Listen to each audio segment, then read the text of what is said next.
kan. Jadi harus benar-benar kita ambil dan take ownership of the choices yang kita bikin gitu loh. Dan ketika aku mengambil keputusan atau mengambil jurusan yang itu memang karena aku pengen dan aku melihat oh ini bisa jadi bentuk kontribusi aku pada masyarakat gitu loh melalui jurusan ini gitu.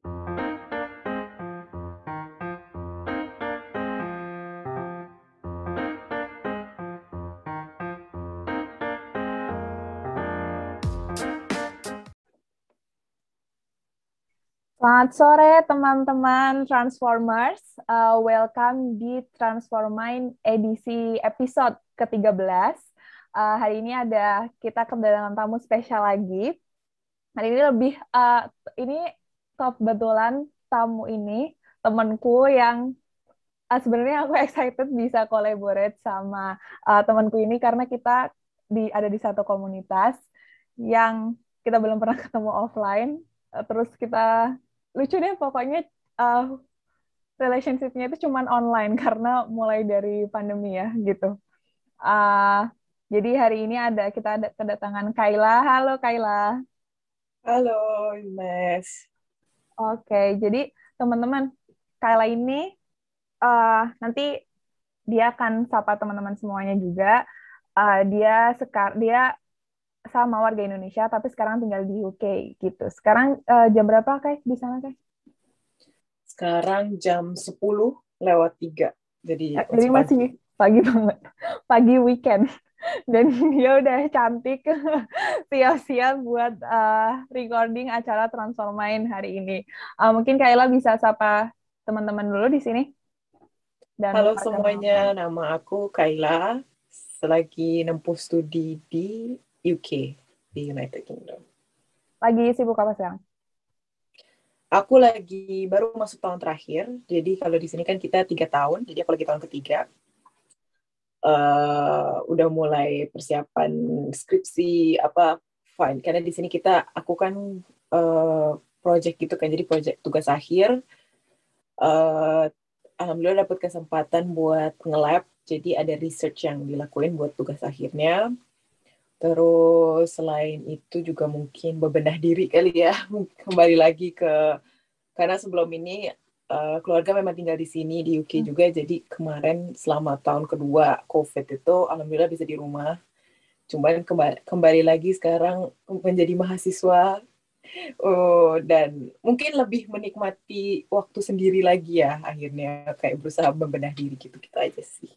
Iya, banyak di itu ya, banyak waktu sendirinya emang otomatis kayak gitu ya, maksudnya walaupun ada kegiatan tapi kalau pas tinggal sendiri tuh waktu sendirinya tiba-tiba banyak juga gitu waktu. Iya kan, kayak padahal perasaan udah sibuk, udah banyak yang dikerjain tapi kayak kok sendirian gitu, maksudnya Ada kadang lagi ya. Iya kan. Oh ya, by the way, ngomong-ngomong tentang studi, aku malah lupa belum mention tema kita hari ini. Jadi karena tadi mungkin latar belakang yang aku sempat sampaikan dikit tentang Kayla dan juga yang Kayla ceritain. Jadi kita hari ini tuh akan sebenarnya semacam talk show. Jadi kita bakal ngobrol-ngobrol santai tentang how living and studying abroad change my life for the better gitu. Karena kebetulan Kayla di UK-nya kan juga untuk S1 ya. Kebanyakan teman-teman di Transform ini baru maksudnya keluar negerinya itu waktu udah S2 gitu. Tapi Kayla bahkan jauh sebelumnya itu waktu bahkan dari SMA ya. Kalau nggak salah nanti kita bakal ngobrol-ngobrol itu lagi lebih dalam kayak gitu.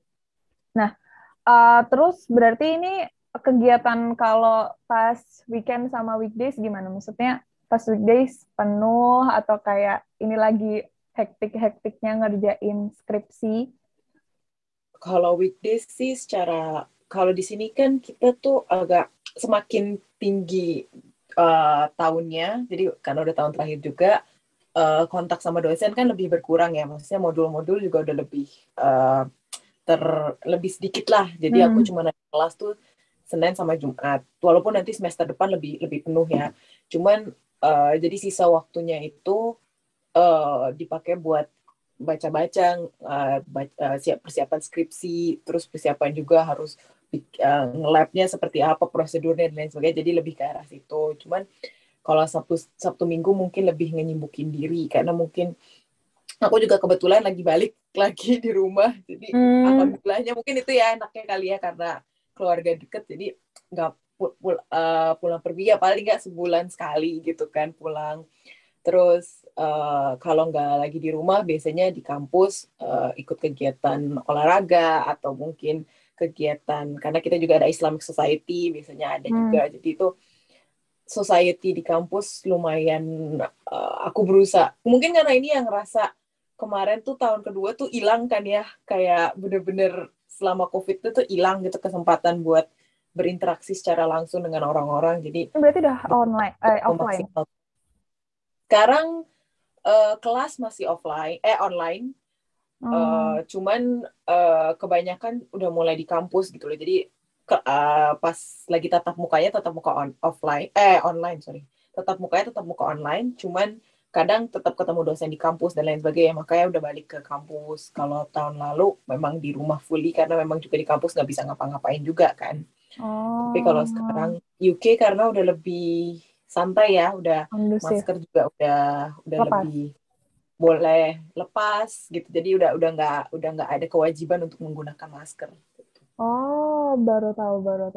Udah nggak strict gitu ya berarti. Tapi kalau misalnya tetap dihimbau kayak jaga jarak gitu-gitu nggak? Atau kayak pasti kalau di kampus kan itu otonomi kampus ya. Jadi kampus selalu ngingetin untuk pakai masker. Jadi kita kalau kemana-mana di kampus memang kecuali di jalan gede gitu ya, yang lumayan yang sepi gitu atau yang berjarak gitu, lumayan kita biasanya ya bisa menghirup udara segar lah gitu ya. Tapi kalau udah masuk ke bangunan-bangunan biasanya kita tetap disuruh pakai masker. Jadi dosen juga semua pakai masker, kita pakai masker supaya tetap menghindar aja sih. Ya gitulah. BTW ini udah mention kampus tapi kita belum ngerti nih kampusnya di mana nih. Kampus di mana sama udah kemana-mana belum ini. Sama jurusannya apa sih? Jurusan kamu sekarang jurusan apa? Kampusnya di mana? Aku ini kan tahun terakhir, jadi sekarang lagi ngambil jurusan nutrition atau ilmu gizi di University of Nottingham di Nottingham, UK. Dan udah jalan kalau di UK-nya sendiri sudah masuk tahun kelima tinggal di sini. Tahun kelima, padahal 4 tahun nggak sih S1 di sana?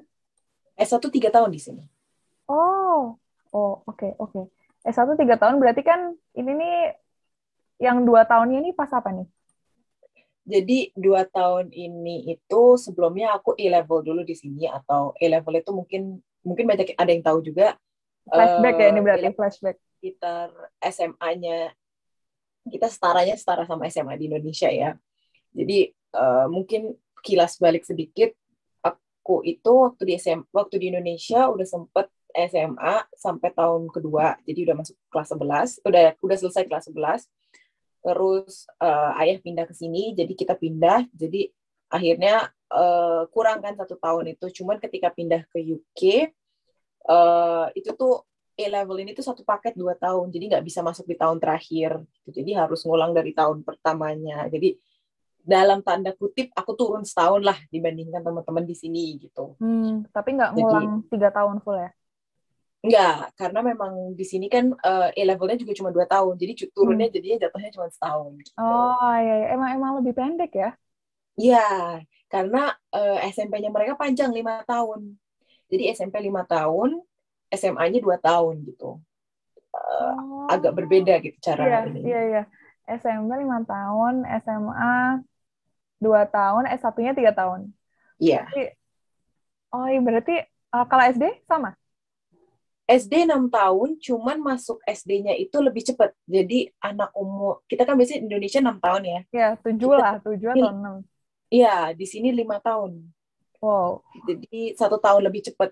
Makanya totalnya tuh kan kalau kita total 12 tahun kan. Kalau di sini total 13 tahun. Karena 6 tahun SD, 5 tahun SMP, 2 tahun SMA. Dan SMA itu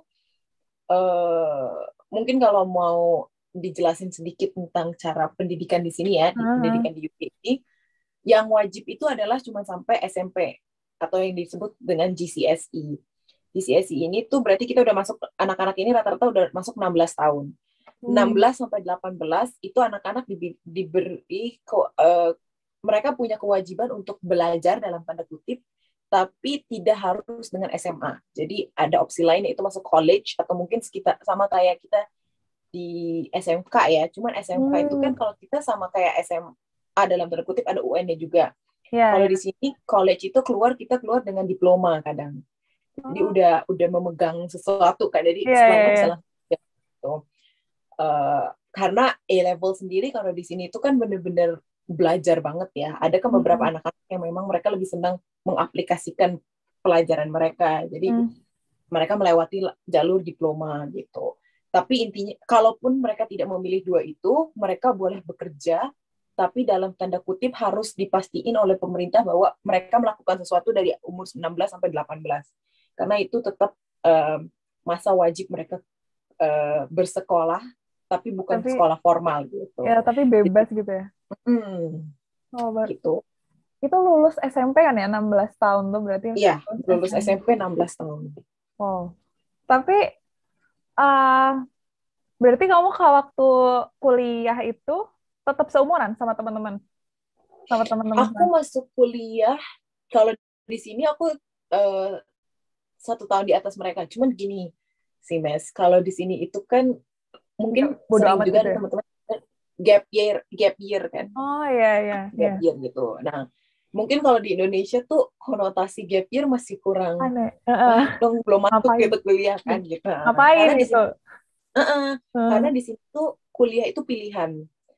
Bener-bener yakin nggak bisa masuk, yakin nggak bisa melanjutkan pendidikan lagi, maksudnya pendidikan formal ya, ini kan kita ngomongin pendidikan formal itu, atau memutuskan untuk langsung kerja pun nggak ada masalah. Jadi banyak banget aku ketemu teman-teman seangkatanku tuh yang bahkan udah punya keluarga akhirnya baru masuk S1 lagi, karena mereka memutuskan untuk setelah A-level itu atau setelah diploma mereka kerja dulu, mereka mengalami nilai yang lain, terus baru mereka akhirnya menemukan apa yang mereka suka, baru mereka masuk kuliah. Dan itu normal banget di sini. Jadi ketika waktu itu aku masuk kuliah umur 19 tahun itu bukan yang sesuatu yang aneh buat orang-orang. Iya.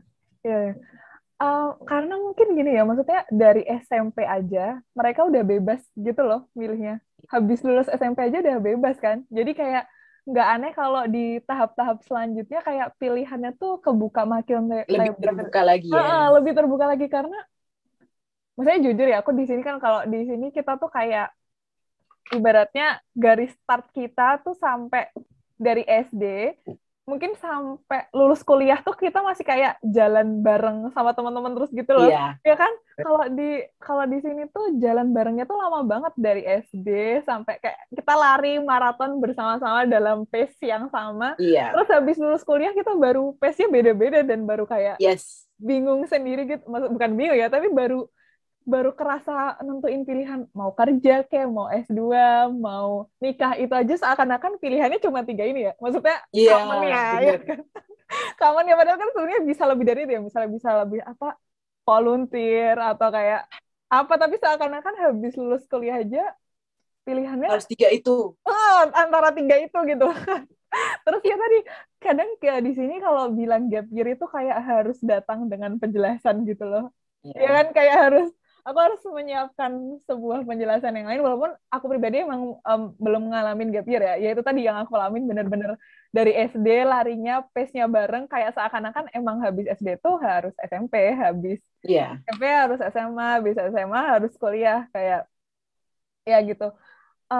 Menarik sih, maksudnya aku jadi ngerti, oh pantes jadi nggak apa-apa karena ternyata itu dari SMP-nya, dari dari awal mereka udah ada pilihan kayak gitu. Berarti dulu kamu juga mikir dalam gitu, maksudnya mikir lama gitu nggak buat masuk akhirnya pilih S1? Aku memang anaknya memang seneng belajar sih ya. Jadi ini pun setelah kuliah, kalau bisa nggak kerja, gue nggak mau kerja deh. Aku nggak mau kerja deh. Aku bilang cuman diingetin sama ayah, nggak bisa juga namanya kita juga harus terjun ke dunia. Ya, kita mau bilang terjun ke dunia juga susah ya. Maksudnya kita udah di dunia. Kita udah di dunia, benar-benar. Dunia pekerjaan tuh kan tuh ada pengalaman Lapangan lah ya. yang kita dapetin lah ya. Praktisi. Jadi ya maksud tahun terakhir ini kan udah mulai mikir-mikir juga ya mau ngapain ya habis ini, apa mau langsung lanjut master kah, apa mau kerja dulu gitu-gitu. Nah, ketika tahun pertama pun mungkin ada cerita sedikit ya. Aku tuh dari dulu memang anaknya lumayan bukan keras kepala ya, cuman lumayan dipikirin dari kecil tuh memang aku pengen ini, aku pengen ini, aku pengen ini, aku pengen ini, dan mungkin juga alhamdulillah orang tua bisa ngarahin ya dengan baik. Jadi diberi kebebasan asalkan aku bisa menjelaskan kenapa aku pengen gitu loh intinya. Jadi ketika aku memutuskan untuk ngambil ilmu gizi itu sebenarnya udah aku putusin semenjak aku di Jakarta sebelum aku pindah ke sini gitu.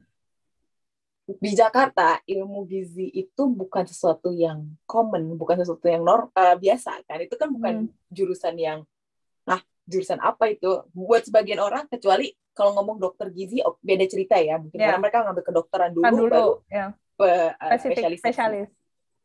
Cuman kalau ilmu gizi dari awal tuh orang kayak mau ngapain kayak abis itu. Dalam mindset aku mungkin itu yang ketika aku pindah ke sini akhirnya aku paham, oh ini toh cara berpikir aku ini tuh ada ternyata bahwa ada di UK gitu. Kuliah itu kan pilihan aku ya, maksudnya itu tuh sesuatu yang harus kita appreciate. Nggak semua orang itu kesempatan yang nggak datang 2 kali kan bisa dibilang, dan mungkin juga nggak semua orang bisa mengalami itu gitu kan. Jadi harus benar-benar kita ambil dan take ownership of the choices yang kita bikin gitu loh. Dan ketika aku mengambil keputusan atau mengambil jurusan yang itu memang karena aku pengen dan aku melihat oh ini bisa jadi bentuk kontribusi aku pada masyarakat gitu loh melalui jurusan ini gitu. Jadi ketika aku memutuskan untuk ngambil S1 ilmu gizi pun aku kasih tahu Kak orang tuaku, aku mau ngambil ilmu gizi karena gini, aku merasa gini. Mereka juga oke gitu. Jadi nggak pernah yang kamu harus ini, tapi lebih yang oke, kamu mau apa kita arahin gitu. Jadi alhamdulillah sih mungkin dari situ gitu sih ya. Jadi ketika memang berasa banget karena ngeliat teman-teman juga di saat itu semua juga pada ada juga kok, setahu aku beberapa teman-temanku yang memutuskan untuk tidak kuliah langsung. Mereka ada yang bekerja, ada yang kuliah sambil bekerja. Jadi kuliahnya yang part time gitu sambil kerja. Mereka pengen ngambil pengalaman lain dan lain sebagainya. Banyak banget memang di sini tuh opsinya. Cuman jadi benar-benar mensyukuri apa yang aku punya. Oh iya, ini aku membuat keputusan sendiri. Iya. Jadi lebih mindful ya. Jalaninnya gitu. Karena kalau aku sendiri aku inget-inget mah waktu kuliah itu aku kayak langsung bingungnya tuh jurusan apa gitu. Bahkan aku nggak mikir habis ini aku kuliah atau enggak. Itu kayak nggak sejauh itu mikirnya. Maksudnya nggak ke belakang itu, why-nya nggak sedalam itu, tapi kayak langsung mau kampus di mana, mau tapi aku jadi nyadarnya ya nggak bisa bilang salah juga ya. Maksudnya kita nggak bisa bandingin juga, ya kan, nggak bisa bandingin juga karena itu kayak ya sistemnya di sini gitu dibilang emang sistemnya di sini. Maksudnya wajar kalau misalnya aku atau teman-teman di sini cara dulu waktu setelah SMA atau bila S1 atau sekarang mau S2 kepikirannya kayak gitu karena ya di sini sistemnya kayak gitu. Tapi keren sih, maksudnya aku masih mind blown, baru tahu juga tentang gimana sistem pendidikan di sana. Nah itu tuh emang di European semua rata-rata kayak gitu atau di UK aja? Kamu tahu nggak kayak yang di negara-negara lain gimana? Aku pernah dengar yang soal Jerman. Jerman lebih complicated lagi, lebih ribet lagi gitu loh ini jalan pendidikannya, karena mereka ada lebih banyak opsi lagi gitu loh. Cuman memang yang mendasar yang aku rasakan adalah yang aku pahamin ya di konotasi negara-negara barat ya bisa dibilang. Mungkin aku ngomong ini negara barat itu bukan Amerika, karena kalau Amerika kayaknya memang culture, budaya kita kan memang banyak banget mengikuti budaya Amerika dalam tanda kutip ya, apalagi dalam sistem pendidikan dan lain sebagainya. Jadi kuliah itu menjadi sesuatu yang normal gitu loh. Sangat memang ya udah habis lulus SMA kuliah gitu kan. Di sana juga mungkin sama seperti di Indonesia. Cuman di Eropa itu enggak itu banget. Jadi kayak misalkan aku sering gitu ketemu tukang sesimpel gini, tukang benerin lampu. Kadang mereka nggak kuliah, bukan karena mereka tidak memiliki kesempatan atau tidak memiliki rezekinya untuk kuliah, tapi mereka memutuskan untuk tidak karena pilihan gitu ya. Iya, itu pilihan. Dan bayangin ya, tukang-tukang yang mungkin di Indonesia kita underestimate ya orang-orang ini, mereka di sini dilihat sebagai ahli, jadi ahli dalam bidang gitu loh. Jadi di appreciate banget. Bahkan kita kadang kalau ngeliat gitu, mahal banget bayarannya. Tapi karena waktu yang mereka lakukan, research mereka mungkin nggak lewat kuliah, tapi mereka melalui diploma, ada kelas-kelas lain yang mereka ikutin untuk mereka paham cara benerin listrik lah dan lain sebagainya.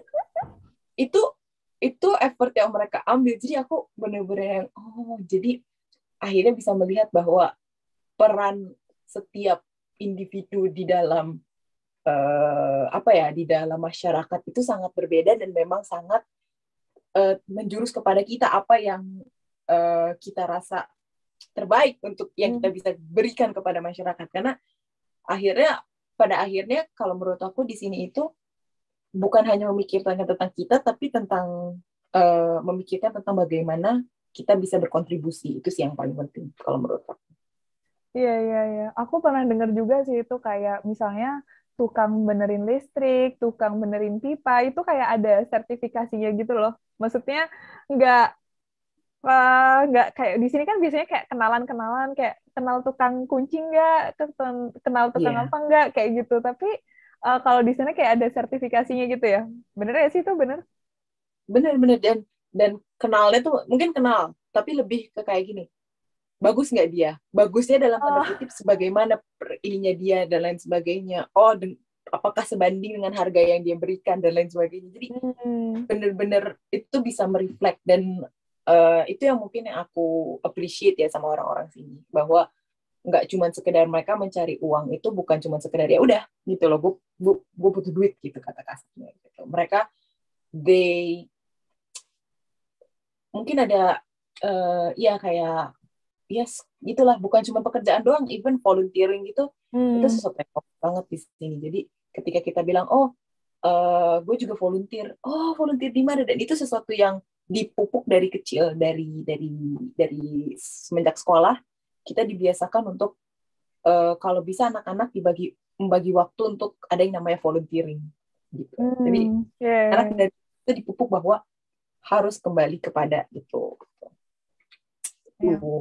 Menarik sih. Kadang di satu sisi kadang kalau aku dengar cerita kayak gini tuh kayak aku kok di sini kok nggak gitu ya. Tapi sebenarnya mindset kayak gini tuh kan sifatnya kita ambil baiknya gitu kan, kita tiru lah yang baik, yang mana nih yang bisa ditiru, yang mana diambil. Dan ya salah satunya lewat cara ngobrol kayak gini nggak sih? Maksudnya aku bersyukur kayak sekarang tuh udah kebuka banget bordernya, baik secara kita fisik pergi ke sana ataupun kayak ngobrol kayak gini kan. Dan aku sukanya karena, maksudnya aku suka yang ngobrol sama kamu karena kamu paham yang di sini juga gimana gitu loh, Kai. Jadi kayak kita bukan, kamu udah ngalamin yang di sana, tapi kamu juga ngerti kayak yang kamu pernah juga di sini kayak gitu. Tapi berarti kayak dua negara ya, kayak, atau kayak pernah sekolah di negara lain juga, kayak selain di Jakarta sebelumnya? Aku tuh gede emang kalau kita sebutnya nomaden dari dulu. Jadi memang ayah itu bukan senang pindah sih ya, cuman memang ayah tuh dari kecil ada satu perkataan ayah yang sampai sekarang sangat membekas sama aku. Kita itu hidup jangan terlalu nyaman. Karena itu hakikatnya dunia kan gitu. Jangan terlalu nyaman di satu tempat. Jadi ayah tuh paling nggak suka ketika kita sudah nyaman di satu comfort zone. Jadi itu yang aku rasain dari kecil. Walaupun jadi dulu sebelum aku lahir di Indonesia, di Bandung, terus itu pun di Bandung pindah-pindah, Bandung balik ke Ini. keluarga tinggal di Bogor, terus sempat di Jakarta kan terakhir. Terus masuk SD, aku pindah ke Singapura. Jadi aku besar di Singapura sebenarnya. 7 tahun di Singapura sebelum akhirnya balik lagi ke Jakarta. Nah, pasti namanya anak kecil ya, di saat waktu kecil kan mungkin nggak terlalu paham ya, tapi ketika aku pindah dari Singapura ke Jakarta, itu kan aku waktu itu umur 13 tahun, di saat aku sudah bisa menyuarakan pendapatku, aku kesel dong, kenapa sih gitu kan, aku nggak paham gitu dengan konsep apa sih maksudnya ayah gitu loh, kenapa sih nggak bisa diem aja gitu di satu tempat. Cuman itu membuka pikiran aku dalam tanda kutip bahwa iya ya, aku tuh jangan terlalu nyaman. Ketika kita terlalu nyaman dengan sesuatu, kita tidak bisa kita terlalu bias terhadap apa yang kita nyamanin itu kan kadang.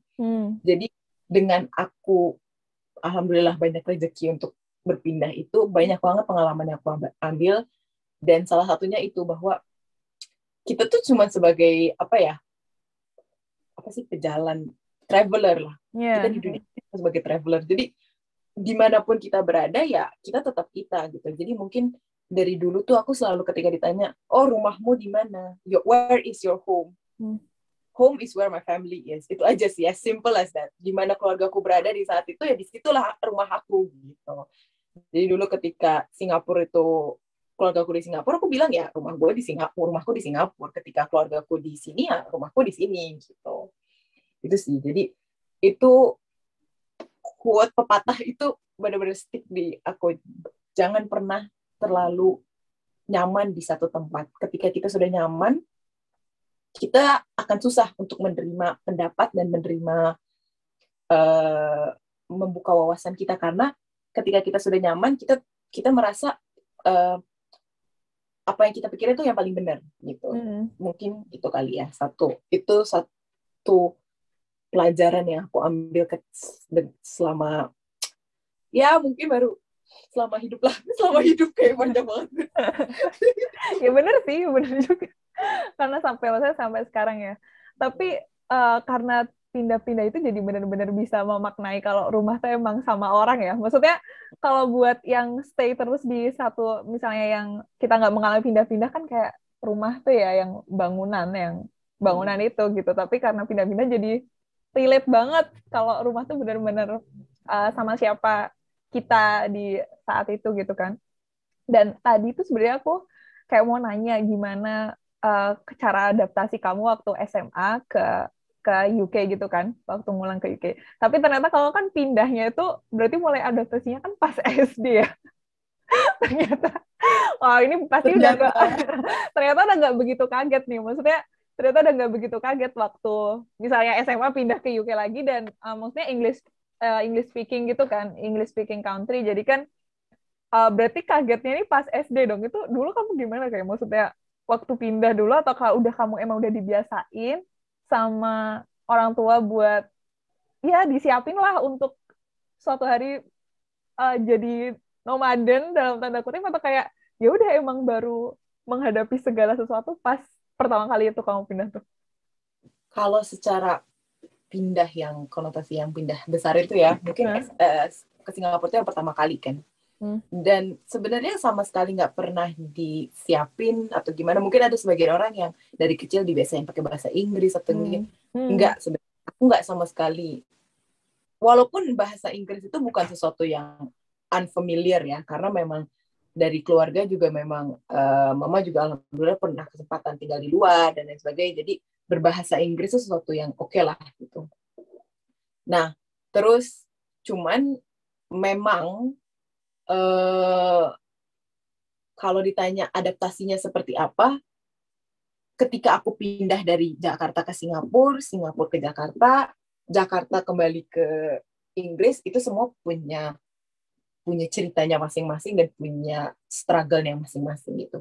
Punya struggle, punya kelebihan masing-masing. Tapi mungkin kalau ditanya ketika aku pindah ke sini itu seperti apa, waktu itu ketika pindah ke sini ya pasti udah punya pengalaman yang lain lah ya. Jadi mungkin lebih bisa menyesuaikan. Cuman satu hal yang sulit buat aku waktu itu adalah ketika aku itu kan ketika balik pas masuk ke Singapura itu kan ya sudah terbiasa dengan berbahasa Inggris gitu kan, di sekolah berbahasa Inggris, walaupun ada dengan bahasa biasanya sama teman-teman biasa bahasa Melayu karena kan di sana banyak orang Melayu juga kan.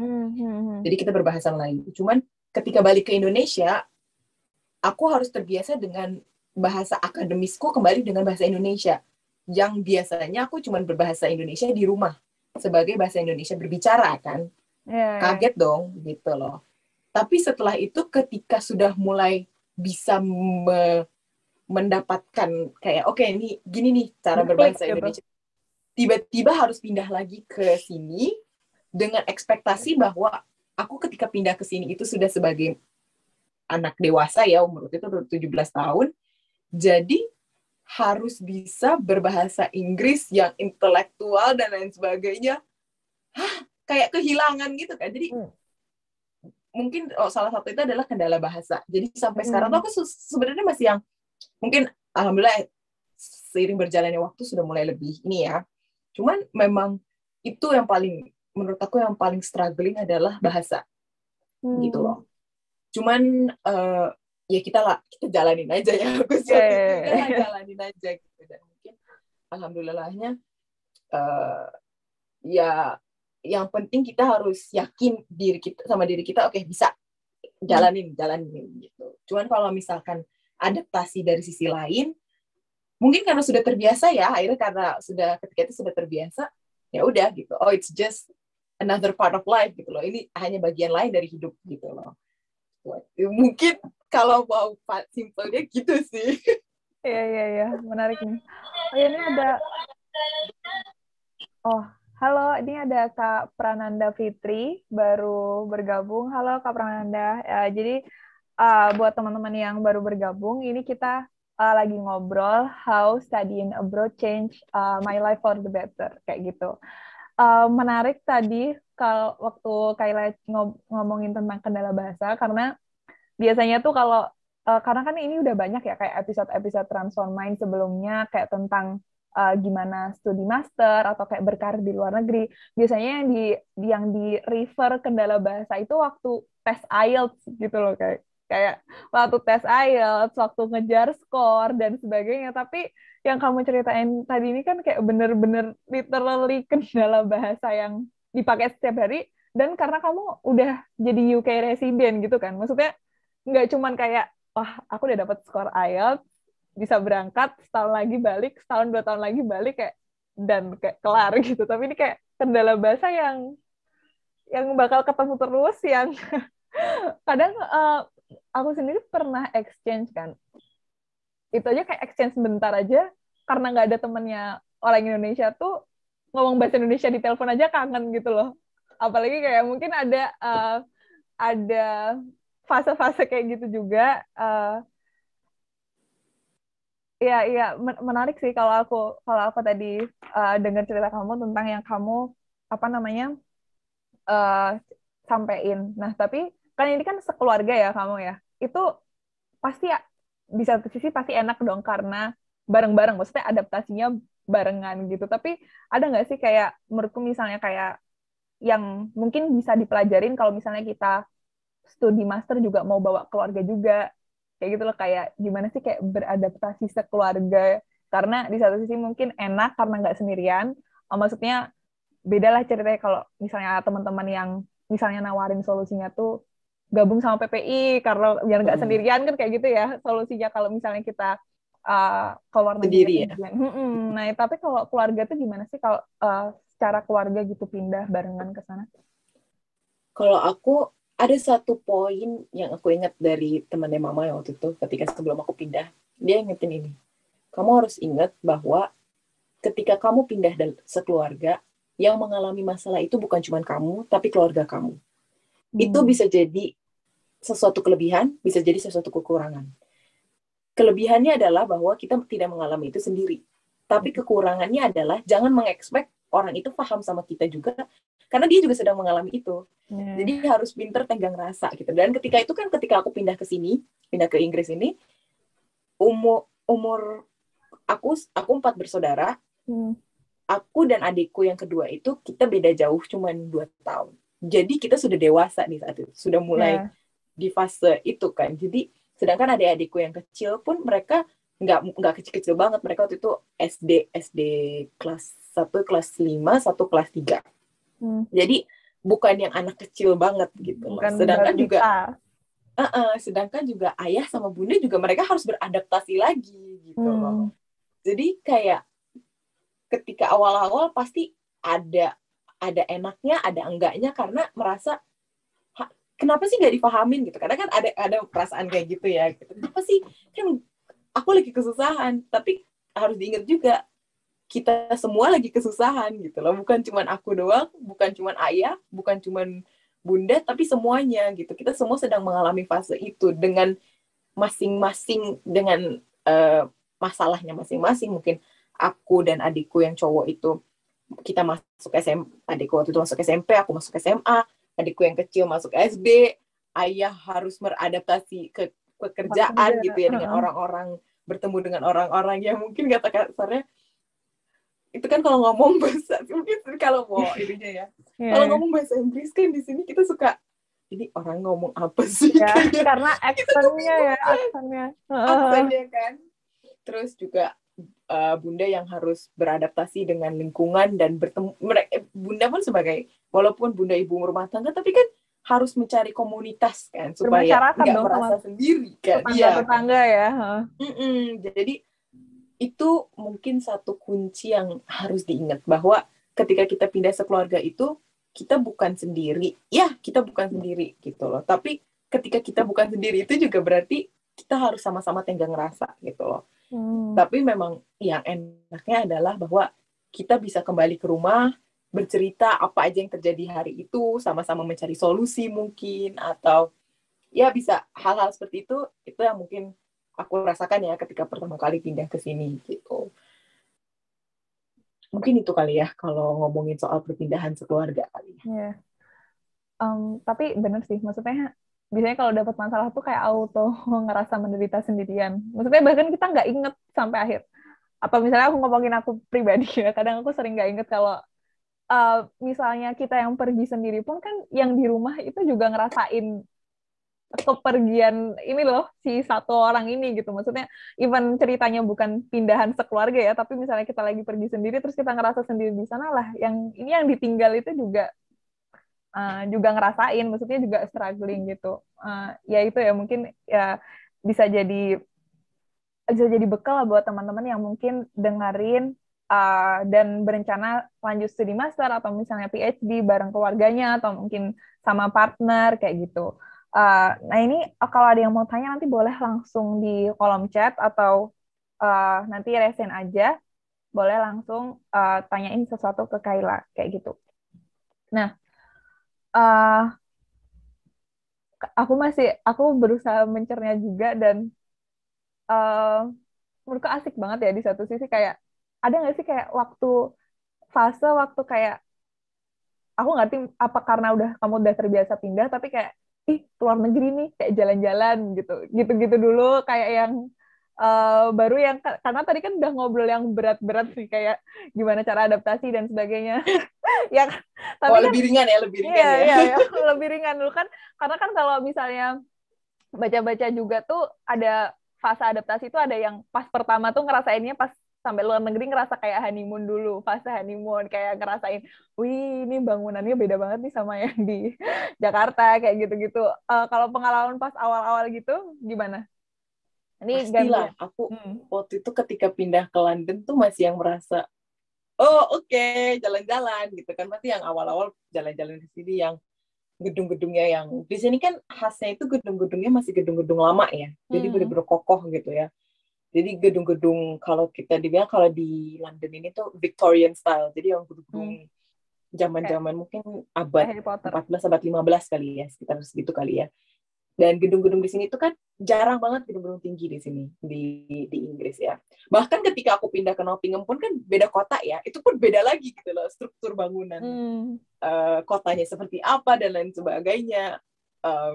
itu juga unik lagi gitu. Jadi pastilah awal-awalnya fase honeymoon ya gitu sebutnya, fase yang enjoy jalan-jalan gitu kan, merasakan juga. Tapi yang paling seru itu adalah, kalau menurut aku ada satu hikmah ditinggal di luar negeri itu adalah ketika orang-orang datang seneng gitu kan, wah ada yang datang gitu kan, ada misalkan teman-temannya mama atau teman-temanku atau teman-temannya ayah gitu kan, yang datang, yang mereka malah lebih banyak ketemu orang-orang itu ketika kita tinggal di luar, karena pas lagi jalan pasti mampir gitu kan dan lain sebagainya. Dan mungkin ketika itu kita selalu kayak, oh iya, ajak jalan-jalan kan, pasti selalu ngomong gitu kan. Terus baru enggak, oh ada ini tuh, karena aku baru 3 tahun 4 tahun tinggal di sini, baru enggak, jadi tuh di sini ada ini ya gitu kan. Karena mereka jadi guide-nya ya. Iya, karena mereka jadi guide gitu. Mungkin kayak kalau aku ngobrol sama temenku yang anak internasional dari Indonesia, dia bilang gini, mungkin karena lo tuh nggak punya mindset bakal balik kali ya, Kak. Jadi itu mindsetnya adalah ya udah, gue tinggal di sini gitu loh. Jadi beradaptasinya sebagai orang yang tinggal gitu loh, orang yang menetap. Gimana lah ya, kayak kalau kita di Indonesia gitu kan. Sedangkan mungkin anak-anak master, anak-anak PhD, anak-anak S1 gitu ya, anak-anak yang kuliah, kan mindsetnya adalah bahwa oh iya cuma 3 tahun, harus dimaksimalin nih 3 tahun gitu. Saya kan buat aku kan ya udah ini lagi gitu. Iya. Jadi menarik cuma tapi seru sih. Berangkat dengan mindset yang berbeda tuh dapatnya juga beda ya kayak berarti. Iya, beda. Dapatnya beda banget jadinya. Iya, benar. Waktu itu kayak aku juga sempat tanya-tanya sama ya kenalan yang udah master di sana gitu. Tapi tanya-tanyanya lebih kayak kalau di sana traveling gimana? Kayak waktu aku tanya ke kamu kayak tentang kampus, maksudnya kampus secara lokasinya ya. Kalau misalnya kampus di sini tuh lokasinya gimana, negaranya gimana. Terus temanku ini juga nyaraninnya kayak mending di London aja, nanti bisa ke sini bla bla gitu. Tapi terus dia akhirnya bilang, tapi jangan pulang cuman bawa foto doang ya gitu. Maksudnya kamu nilainya tetap harus bagus dan sebagainya kayak gitu. Tapi ya itu mungkin karena dari awal mindsetnya kayak, oh aku di UK kayak cuman setahun ya, apalagi awal master kan cuman setahun kan. Jadi kayak mindsetnya kayak I have to get the most of it gitu, kayak setahun. Dan sampai ada yang kelewat gitu, kalau bisa semua dijajakin negara-negara sebelah juga gitu. Tapi ya emang karena mindset berangkatnya udah beda ya. Terus apa namanya, kalau cerita tentang jadi resident UK, kamu ada kayak gambaran gitu nggak sih ke depannya kamu emang bakal stay di sana terus atau someday balik? Karena kan kamu kayak udah gede lah ya, maksudnya udah bisa buat keputusan menuju sendiri, hidup sendiri gitu. Kalau ditanya apakah ada kemungkinan balik, ya mungkin itu juga salah satu alasan kenapa aku masih megang paspor ya gitu kan. Untuk sebagian orang kan ada yang merasa ya udahlah udah tinggal di luar ganti aja paspor. Aku sih memang sampai sekarang pun memang masih pegang paspor. Orang tua aku juga nggak ada kepikiran sama sekali. Mungkin kalau ayah sama bunda tuh dari dulu, even pas di Singapura pun kita ada yang namanya permanent resident. Jadi kalau di Amerika mungkin green card. Jadi kartu residen, tinggal di sana sebagai residen tapi bukan warga negara kita kata kasarnya. Jadi kita bebas secara hukum ya, kita harus patuhi hukum di sana dan lain sebagainya, bukan sebagai orang yang visa yang ada restriction, bebas sebagai penduduk gitu kan. Cuman tidak pernah terpikir untuk ganti warga negara gitu dari. Jadi kalau membuka kemungkinan untuk balik, iya memang ada banget, karena mungkin itu juga ya yang aku dapetin ketika aku semenjak aku di Singapura itu adalah ayah selalu ingetin bahwa kalaupun kamu di luar, ingat bahwa tetap asal kamu tuh dari Indonesia. Kamu di luar ini ambil pengalaman sebanyak-banyaknya dan kalau bisa implementasiin apapun caranya gitu loh. Karena aku di sini juga bertemu banyak banget diaspora Indonesia kan, teman-temannya ayah, mungkin ada juga yang aku kenal yang akhirnya memang mereka tinggal di sini, bisa jadi karena menikah dengan orang di sini atau memang pindah ke sini seperti kita. Banyak banget yang tetap memutuskan untuk balik nantinya gitu. Ada juga yang memutuskan untuk udahlah mau di sini walaupun sebagai warga negara Indonesia di sini, tapi mereka tetap ingin berkontribusi kepada Indonesia gitu loh, dengan dengan berbagai macam cara gitu loh. Kalau aku sendiri, aku selalu bilang aku pengen balik gitu loh. Cuman mungkin tidak dalam waktu dekat, karena aku sendiri mungkin karena terbiasa pindah-pindah, jadi akhirnya sampai di satu titik di mana enjoy untuk berpindah gitu loh, kayak Open banget lah ya. aku pengen master di sini, PhD di sini gitu kan, kata-katanya gitu.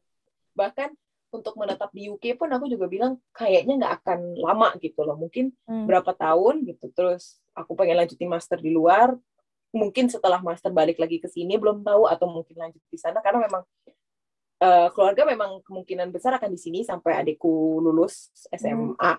Jadi ketika kuliah mungkin ayah baru akan memutuskan lagi kemana gitu kan. Cuman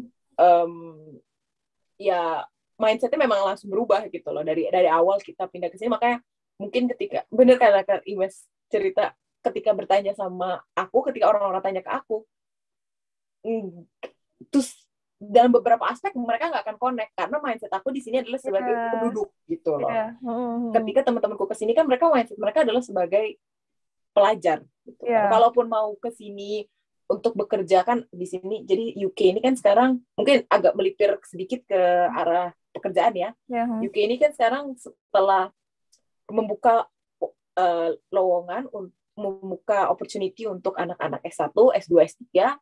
Ketika mereka selesai S1, S2, S3 mereka boleh meng-apply untuk visa tinggal selama 2 tahun. Jadi visa tinggal itu maksudnya adalah mereka nggak perlu tinggal di UK bekerja gitu loh. Pokoknya ada visa 2 tahun ini tambahan untuk ngelakuin apa yang mereka inginkan gitu misalkan ya.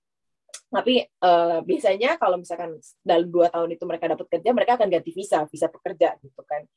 Jadi kalaupun mereka berpikir untuk seperti itu, biasanya akan berbeda mindsetnya gitu loh, karena memang sebagai pekerja konotasinya kan adalah pekerja internasional ya, gitu kan, expat gitu mungkin kali ya. Tapi juga ada juga yang memang kayak ayah memang pindah ke sini sebagai ayah tidak ingin masuk sebagai expat gitu loh. Expat kan berarti kan mereka menganggap kita anaknya orang internasional, enggak.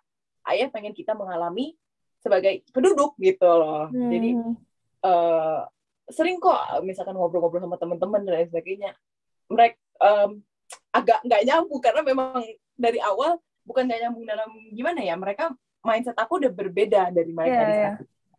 Jadi mungkin itu kali ya yang kalau ngomongin soal tinggal di sini ya, dalam mungkin tidak balik ke Indonesia dalam waktu dekat, mungkin dalam 10-15 tahun kali ya, paling cepat kali mungkin kali ya. Cuman ya wallahu alam, kita nggak tahu. Nggak tahu gimana ke depannya. Tapi ya wajar sih, karena kan maksudnya jadi misalnya nggak di Indonesia belum tentu juga di UK kan. Maksudnya kayak bisa aja ke negara-negara yang lain kayak gitu. Asik kalau dengar ceritanya asik, tapi pasti tiap orang beda-beda ya, karena ini kayak kita lagi ngobrol ya gimana yang pindah-pindah itu change your life gitu. Nah, terus karena tadi kan udah banyak ya tentang UK. Nah ini berarti kamu kan udah lama nih nggak pulang ya? Atau kayak bolak-balik? 3 tahun. Iya kan? 3 tahun. Udah lama nggak di sini. Nah itu apa sih kayak yang kamu dapat dari sini, dari waktu selama kamu tinggal di Indonesia, yang ini Indonesia banget dan aku harus kayak gini terus gitu. Kayak misalnya nih, kalau misalnya aku ngerasain kan karena aku orang Jawa ya, terus terkenalnya ramah. Nah itu kayak salah satu yang aku suka dari Jawa, dan aku kadang nggak berniat merubah. Misalnya dibilang kayak kebanyakan senyum atau apa, nah itu ada nggak sih kayak yang kamu dari Indonesia dan kamu bakal pertahanin itu terus gitu sampai? Mungkin aku kalau ngomongin soal pulang ya, aku tuh inget dulu tuh waktu pas di Singapura kan karena deket ya mungkin, jadi pulang tuh gampang gitu kan. Paling nggak setahun sekali pulang, atau enggak malah kadang 6 bulan sekali karena liburan kan gitu kan pulang. Kalau nggak aku pulang, nenekku atau sepupu-sepupuku ada beberapa yang datang, nggak aku ganti-gantian gitu kan. Terus dulu dengar cerita orang yang tinggal di Amerika kah atau di Eropa yang pulang tuh 5 tahun, 6 tahun sekali. Hah? Emang bisa apa? Enggak lah gitu. Sekarang tiba-tiba udah 3 tahun. Iya ya, bisa juga ternyata. Ngerasain kayak karma ya. Ngerasain juga. Kayak baru ketika menjalani baru menyadari, oh iya deh, ternyata heboh juga ya kalau mau pulang tiap tahun. Nggak bisa gitu kan. Cuman mungkin kalau ngomongin soal budaya ya, atau mungkin culture atau personality, aku tuh bersyukur kalau aku sih, karena aku selalu bilang bahwa budaya, kalau kita mau membagi budaya ya, orang kan selalu bilang ada budaya timur, budaya barat. Gitu. Semua budaya itu kan pasti ada kelebihannya yang bisa kita ambil dan kita bisa pelajari gitu, apapun itu. Dan salah satunya yang aku appreciate sebagai orang Indonesia adalah benar kata Imes, sopan santunnya, ramah, mudah ininya. Tapi ada juga budaya Indonesia yang menurut aku kurang, yang mungkin aku rasakan adalah kurang percaya diri. Aku tuh gampang gak enakan. Itu kan kita khas Indonesia tuh gampang gak enakan kan gitu kan kata-kata. Dan ketika aku pindah di sini, gak bisa kita kayak gitu loh. Bener-bener karena orang di sini tuh sangat mengapresiasi kita menyatakan apa yang kita inginkan, speak up gitu. Dalam tanda kutip speak up tuh bukan yang harus gimana, tapi menunjukkan apa yang kita inginkan gitu. Contoh sebagai seorang muslimah ya, aku ingin berhijab gitu, ya udah gitu loh. Tunjukkan dengan lakukan dengan apa yang kita tunjukin, apa yang kita speak up dengan cara kita ini. Dan mungkin itu yang aku pros dan kontra. Tapi kayak misalkan ya, kalau kita kan, aku biasa dari dulu kecil ya, kalau nyebrang tuh orang ngasih jalan, aku kan bunduk kayak makasih, mau bilang makasih, atau kayak tahan gitu kan, gitu makasih gitu kan. Orang di sini jalan-jalan aja.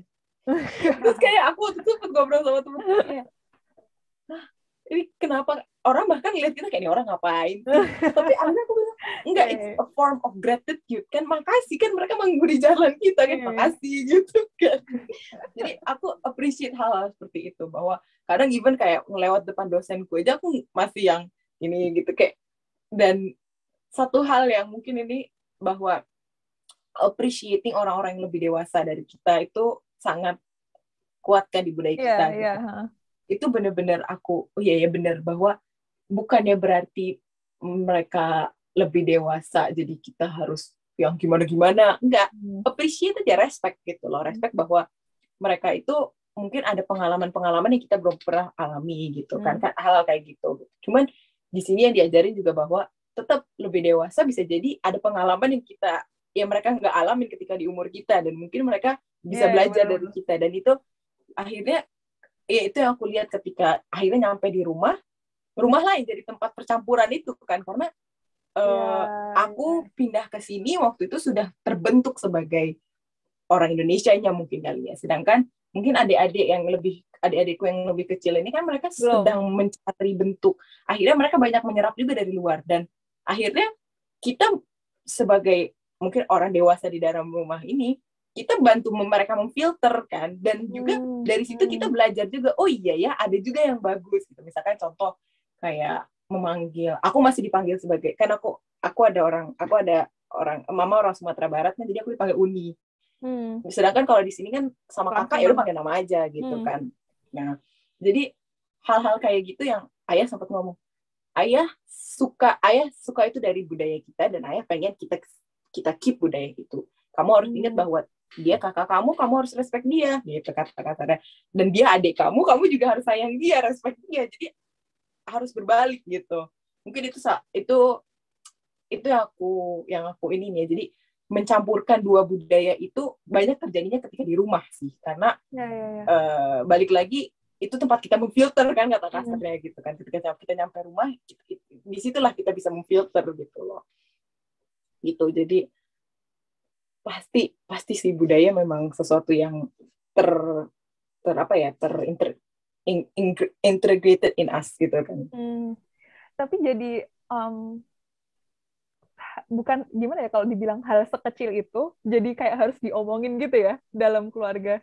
Bukan hal sekecil itu dalam konotasi remeh gitu ya, tapi bahkan yang kayak gitu aja harus diomongin, apalagi kalau yang lebih gede lagi, maksudnya bener-bener komunikasi adalah kunci, nggak sih? Jadi kayak kan kayak ya kalau di sini kan kayak nggak dipikirin, kayak mau manggil, misalnya mau manggil Mbak, manggil Kak, kayak gitu kayak langsung itu. Tapi karena ini lingkungannya beda, jadi harus dijelasin kalau kita ngelakuin ini karena ngambil budaya dari sini, kayak gitu ya kan, jadi clear banget.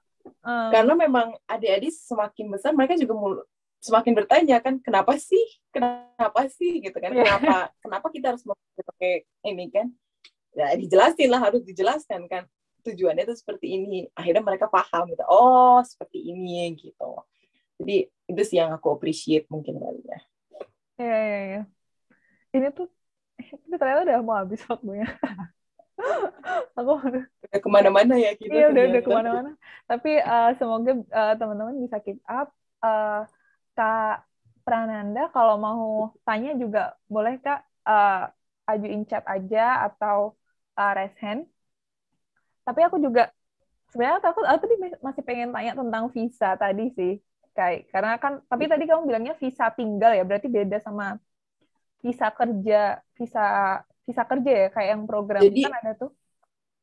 Kalau kita itu sebenarnya ayah tetap sebagai visa kerja kan, karena untuk mendapat visa tinggal itu kita harus bekerja atau tinggal di UK selama paling kurang, kalau sebagai pekerja ya paling sedikit 5 tahun.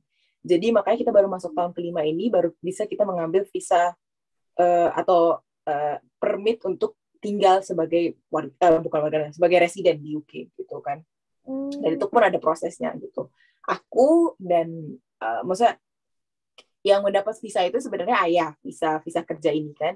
Kita sebagai bawaannya dependent dalam kalau bahasa ngikut kita sebagai gitu. Dependent. Mungkin kalau yang aku juga tahu ada juga temanku yang dia waktu itu ayahnya yang pindah ke sini waktu sebagai mahasiswa PhD, dia ngambil tier 4 kan, kalau di sini tuh untuk PhD itu tier 4 untuk menjadi residen di sini. Akhirnya dia udah dapat residen di sini juga, tapi itu butuh waktu lebih lama, jadi sekitar 8 sampai 10 tahun setahu aku. Jadi tergantung visa awalnya ketika kita masuk ke UK juga gitu. Mungkin kalau aku karena tier 2 sebagai pekerja ya, jadi lebih pendek waktunya, karena kan kontribusinya mungkin lebih banyak ya kepada masyarakat gitu kan, sebagai pekerja ada taxnya, ada pajaknya, ada pajak ini, ada pajak itu sebagainya. Dengan kalau pelajar kan nggak sebanyak itu mungkin kali ya gitu. Jadi ada beberapa perbedaan-perbedaan sih yang kayak gitu kalau ngomongin soal visa. Iya. Itu kayak satu soal sendiri lagi ya. Maksudnya hal yang harus di-riset kalau kita mau, kita harus riset dulu kalau kita mau pindah ke negara itu gitu. Nah, tapi kalau misalnya, ini kan kamu kan udah mau lulus nih satunya, nanti berarti harus apply, kalau mau kerja ya harus apply visa kerja gitu juga? Kalau selama aku udah dapet visa penduduk itu, makanya sebenarnya salah satu alasan kenapa ayah narik aku ketika itu, walaupun aku sebenarnya udah mau selesai SMA, adalah ketika aku masuk umur 18 tahun, aku sudah sebagai orang dewasa. Jadi aku sudah tidak bisa di bawah ayah gitu, walaupun secara keuangan atau gimana aku di bawah ayah gitu kan. Jadi ketika itu aku masih 17, ditarik langsung gitu supaya aku masih tetap di bawah. Ketika aku masuk sebagai dependent dari awal, aku boleh menjadi dependennya ayah sampai umur 24 tahun. Jadi selama sebelum aku 24 tahun atau sebelum aku menjadi mandiri dan menikah mungkin. Itu salah satu. Jadi perbedaannya itu. Jadi selama aku masih memang di bawah ayah sampai umur 24, aku akan di bawah ayah gitu kan. Cuman ketika aku akan pindah, akan apply untuk visa tinggal ini, ya aku udah apply sebagai sendiri gitu loh. Jadi sebagai satu kesatuan aku sendiri, udah bukan di bawah gitu. Karena ketika aku apply sudah memang berbeda gitu kata kasarnya. Aku sudah sebagai adult gitu. Jadi udah nggak bisa di apply sebagai ini. Cuman tidak berarti menghapus persyaratan lainnya karena selama ini aku udah tinggal di sini gitu. Intinya gitu sih. Jadi memang ada waktu itu ketika itu memang visa ini kan sesuatu yang tricky ya, sesuatu yang memang harus by person, karena memang bersyukur juga untuk dapat visa, karena visa itu kan nggak gampang untuk dapat, dan nggak semua perusahaan mau mensponsor karena kan membayar visa itu besar loh, dan itu kan kita berenam gitu lagi, 6 orang gitu kan, jadi itu sesuatu yang memang harus, kayak kita pun kalau misalkan di kuliah kan biasanya rata-rata kan tetap bayar sendiri ya visanya kan, itu disponsor dari kampus aja, maksudnya sebagai kampus ya dia mahasiswa sini gitu misalkan. Tapi kan ini disponsor dari pekerjaan pun memang nggak semudah yang kita kira. Jadi memang ya akhirnya bersyukur sih ya dapat kesempatan ini tuh, memang bersyukur banget sih jadinya. Kayak aku belajar banyak sih, maksudnya kalau dulu ya mungkin aku belum belum ngobrol sebanyak ini sama sama banyak orang. Mungkin kalau aku dengar ceritamu kayak, aku pengen kayak gitu juga, aku pengen kelihatannya seru. Tapi padahal sebenarnya yang kamu lakuin itu, um, kamu kayak ngambil sebanyak yang kamu bisa dengan di posisimu sekarang, gitu nggak sih? Kayak Iya. harusnya aku ngerjain hal yang sama di posisiku yang sekarang gitu kan? Atau siapa aja yang Mm-mm. dengerin ini, yang aku lihat dari kamu itu sih, kamu kayak bener-bener ya apa yang kamu bisa ambil dari nikmat-nikmat kamu yang sekarang itu, kamu bisa optimalin itu gitu. Nah, terakhir nih karena udah jam 5, uh, ini kan banyak nih yang ngedengar itu teman-teman yang mau keluar negeri. Nah, apa sih yang kayak aku nggak tahu ya, mungkin kalau pertanyaan lebih gampang gini, besok kalau kamu punya anak, itu kamu bakal suruh anakmu ngejalanin yang kamu jalanin juga, meaning study abroad, ketemu banyak orang, kenal banyak budaya. Apakah kamu bakal um, ngarahin anakmu untuk kayak gitu juga karena banyak manfaat yang udah kamu alamin sekarang? Dan kalau iya, kenapa tuh? Apa yang bikin kamu pengen ngarahin ke sana? Pertanyaan yang sering aku sendiri pun tanyakan pada diriku sendiri. Aku bilang, Hmm. apalagi mungkin karena kita udah masuk usia ini ya, Mes, Hmm. sudah masuk di usia di mana sudah mulai banyak Iya, iya. pertanyaan, kapan, kapan, kan. Jadi kita sendiri pun terpikir kan, cuman um, aku sering ngobrol juga sama mama, sama mama ya.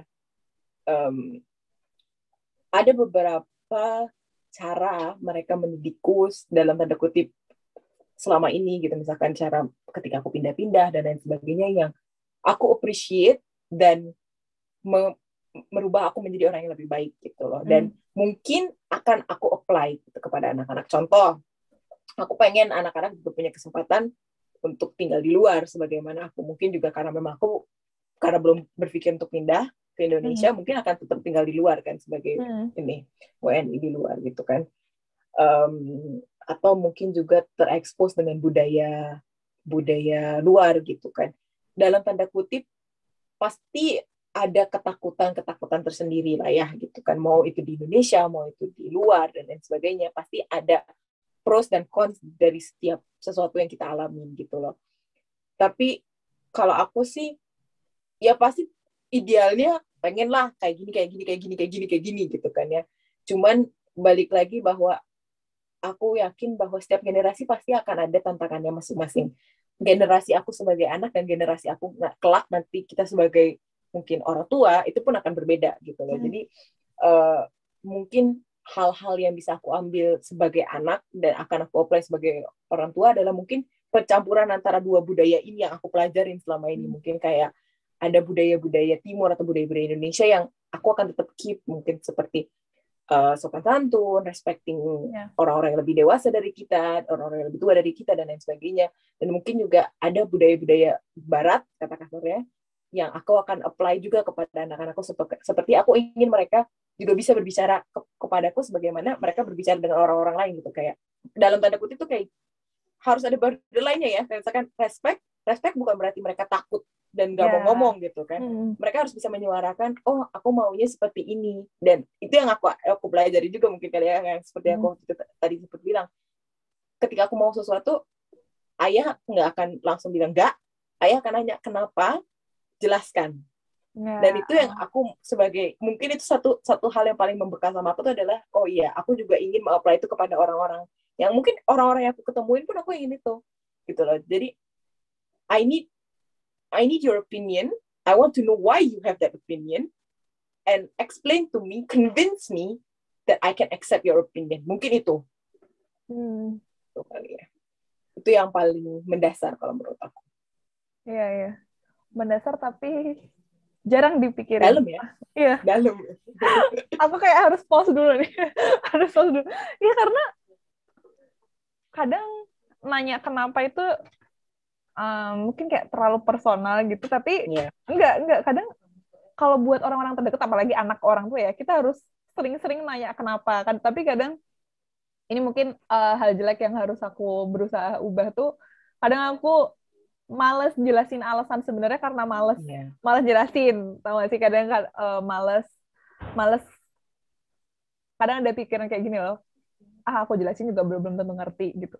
Padahal tuh padahal itu tugasku kan, harusnya itu tugasku bikin orang lain paham. Berarti kan kalau karena ada dua pilihan, either itu orangnya emang nggak paham atau aku belum yakin sebenarnya. Karena kalau kita belum yakin kan kita nggak bakal bisa ngeyakinin orang lain ya. Dan ya kayak gitu sih, itu berarti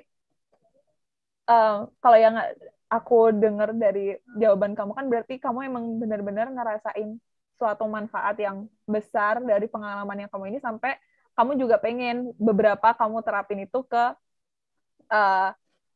generasi di bawah selanjutnya. Iya, selanjutnya kayak aduh susah ya, berat juga. Tapi berat ya, gitu.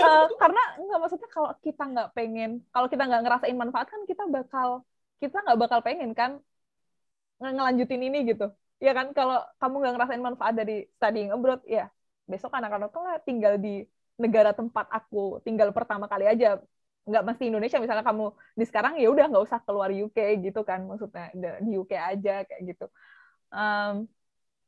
Itu sih, itu thank you banget sharingnya, karena tadi kayak banyak pengalaman-pengalaman yang kalau nggak ditanyain aku nggak bakal tahu itu dari kamu kan, ya kan. Maksudnya nggak bisa kayak cuman comot-comot, ini benar-benar personal kayak pengalaman kamu. Thank you so much for sharing. Ini juga ada nih di kolom chat. Makasih sharingnya, seru pengalamannya, dan makasih banyak buat hari ini. Teman-teman, nanti recordingnya ini bakal ada di YouTube dan di podcast Transformi, so stay tune. Kayla, ada yang mau disampaikan lagi buat closing statement sebelum kita tutup? Mungkin closing statement-nya dari payung ini ya, payung temanya bahwa how living and studying abroad has changed my life for the better. Definitely setiap orang akan punya pengalamannya masing-masing, tapi ada satu hal yang harus kita ingat, bahwa dimanapun titik kita berada sekarang, ambil kesempatan yang kita ada sebaik-baiknya gitu. Be it kita di Indonesia, be it kita di luar gitu.